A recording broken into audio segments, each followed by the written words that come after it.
অনেক দিন পর লজ্জাবতী গাছ পাইলাম। জাপানের গাঁদা ফুলগুলো দেখলে খুব মায়া লাগে। এত সুন্দর ফুল কিন্তু কোনো ঘ্রাণ নাই। এই যে বোম্বাই মরিচের গাছ, একদম খবর লয় লাগে। এই যে এই গাছের বেগুনগুলো একদম আপেলের মতন গোল সাইজ। আজকে আসছি জাপানের একটা গার্ডেন সেন্টারে। নোভা শখ করছে কিছু গাছ কিনবো। জাপানের বিশাল বিশাল হোম সেন্টার গুলোতে একটা গার্ডেনিং সাইট থাকে, যেখানে বাংলাদেশের নার্সারির মতন নানান ধরনের গাছপালা পাওয়া যায়। যেমন হোম সেন্টার জয়ফুল হুন্ডা আর কাইন্স খুব ফেমাস। তো আজকে আসছি কাইন্সের গার্ডেন সাইট থেকে আজকে কি কি গাছ নেওয়া যায় চলেন দেখি। ফুল, ফল, সবজি সব ধরনের গাছই পাওয়া যায় এবং গাছের সাথে সাথে যা যা লাগে সবই পাবেন। তবে এই যে গাঁদা ফুলগুলা দেখলে আমার আসলে মায়া লাগে। জাপানের গাঁদা ফুলে কোনো ঘ্রাণ নাই, অথচ বাংলাদেশে গাঁদা ফুলের ঘ্রাণ নাকে আসলে মনে হইতো বিয়ে বাড়ি, মনে হয় যে বাড়িতে বিয়া লাগছে। এই ঘ্রাণওয়ালা গাঁদা ফুল আসলে কই পাই? তো ওই সাইডে দেখলাম লজ্জাপতি গাছ, মানে জাপানে লজ্জাপতি গাছ। আই হাই দেওস না, ছোটবেলা কারো বাসায় যদি এই লজ্জাপতি গাছ দেখতাম, যদিও আমাদের বাগানে অনেক লজ্জাপতি গাছ ছিল, একটা বিশাল গাছ ছিল। এই গাছগুলারে সারাদিন লজ্জা দিতাম, যেমন টাচ করলেই গাছে লজ্জা পাই যায়। সবগুলো পাতারে লজ্জা দিয়া তারপর শান্তি। দেখি একটা লজ্জাপতি গাছ নিতেই আজকে। অনেক সময় লজ্জাপতি গাছের মতো দেখতে কোনো গাছটাও এরকম সারাদিন টোকাইতাম, কিন্তু লজ্জা পাইতো না, তখন মেজাজ গরম হয়ে যেত। যাই হোক, তবে আজকে অনেকদিন পরে লজ্জাপতি গাছটা পাই ভালোই লাগতেছিল। এটা শুরুতেই বলছি, গার্ডেনিং সাইট গুলাতে শাক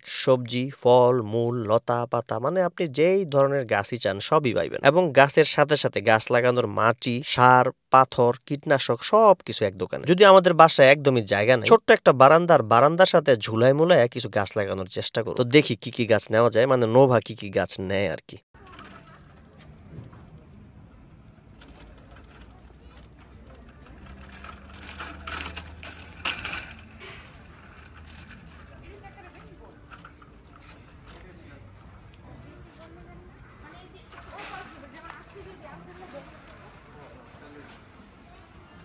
এই যে এই বেগুন গাছটা একদম আপেলের মতন গোল সাইজের বেগুন হয়। মাঝে মাঝে জাপানের সুপার শপ গুলোতে গোল বেগুন খুঁজে পাওয়া যায় না, যখন ওই যে খিচুড়ির সাথে একটু বেগুন ভাজা খাইতে ইচ্ছা করে। এই জন্য এই গোল বেগুনের গাছটা নিলাম, যেটা দেখে সুন্দর সাইজের গোল গোল বেগুন হইব, মানে যদি ভাগ্য ভালো থাকে আর কি।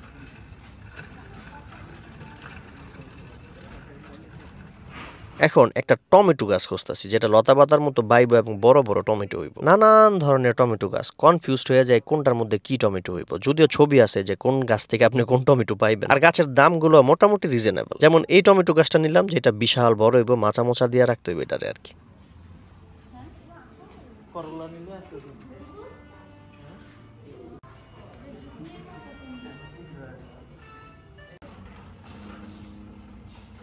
এর মধ্যে দেখলাম বোম্বাই মরিচের গাছ। বাংলাদেশের স্বাদের বোম্বাই মরিচ তো এখানে পাওয়া যায় না, তো এটা নিয়ে দেখি খায়া ঠায়া কেমন হয়। তবে এটা রিভিউ ভালো, যারা এই খাইছে কইতাছে যে প্রচুর ঝাল, মানে একদম ধরায় মরায় লাই এরকম আর কি। যদিও ছবি দেখে মনে হইতাছে যে প্রচুর ঝাল হবে। আর আরেকটা নিলাম লাল কাঁচা মরিচের গাছ। জাপানে মরিচ গাছে এমন ভাবে মরিচ হয় যে মরিচ খাইয়া কুল পাওয়া যায়। আর কাঁচা মরিচটা জাপানে প্রচুর পরিমাণে খাওয়া হয়। হালাল ফুড থেকে ফ্রোজেন কাঁচা মরিচ আনলে সেটা চাবায় খাওয়া যায় না, মানে পানিতে একটু ভিজালি নরম হয়ে যায়। যাই হোক, এই গাছটা নিয়ে লাগাই, দেখি যদি ভাগ্য ভালো থাকে এখান থেকে মরিচ চিরা চিরা খামো সুন্দর করে। কিনি আর না কিনি একটু হাইটা এটা দেখি। আসলে এই গার্ডেনিং সাইটটাতে আসলে একদম বাংলাদেশে একটা সময় নার্সারিতে যাইতাম গাছ আনতে। তো গাছের নার্সারি গুলোতে গেলে এইরকম একদম সেম ভাবে সব ধরনের গাছগুলা লাগানো থাকতো, মানে এইভাবে সাজানো থাকতো। হাইটা এটা দেখতাম। তারপর আমার মা দেখতাম কত ধরনের গাছগাছালি যে কিন্তু প্রত্যেক শুক্রবারে সকালবেলা আমার হইলে যেত নার্সারিতে। এই যে আপনারা দেখতে পাইতেছেন, সব গাছের নাম আমি জানিও না, আপনারা দেখে দেখে আন্দাজ করে নেন কোনটা কি গাছ।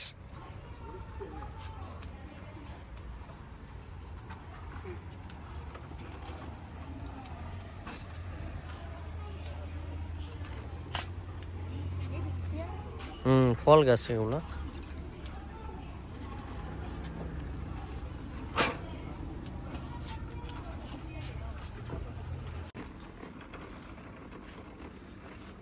বেগুন, টমেটো, কাঁচামরিচ গাছ আর সাথে কিছু ফুল গাছও নিল নোভা। ওই যে দুইটা গাঁদা ফুল গাছও নিছে। কইতাছি যে গাঁদা ফুলে গ্রান হয় না, তারপরে বলে নিব। যাই হোক, সাথে নিলাম মাটি, সার আর মাটির নিচে দেওয়ার জন্য পাথর। আমি তো ভাবছিলাম বাড়ির পাশের কোন একটা ক্ষেত থেকে এক সাঙ্গারি মাটি আনলেই হইব, এখন বিলে মাটি আলাদা কিনতে হয়, এটা কোনো কথা? যদিও মাটির দাম খুব একটা বেশি না, 2 বস্তা মাটি নিলেই আন। আর গাছ লাগানোর জন্য চমৎকার চমৎকার সব বাস্কেট পাওয়া যায়। এতগুলো গাছ কিনলাম, কেমন জানি একটু ভালো লাগতেছে, মানে জায়গা থাকুক আর না থাকুক বাইত নিয়ে যে ইন্দা জায়গা পাই ইন্দাই লাগাই থুয়া তুমি, এরকম আর কি। গাছগুলো লাগানোর পরে কোন কোনটার কি হইলো সেটা আবার আপনাকে পরে দেখাবো না, যদিও জায়গা খুবই ছোট।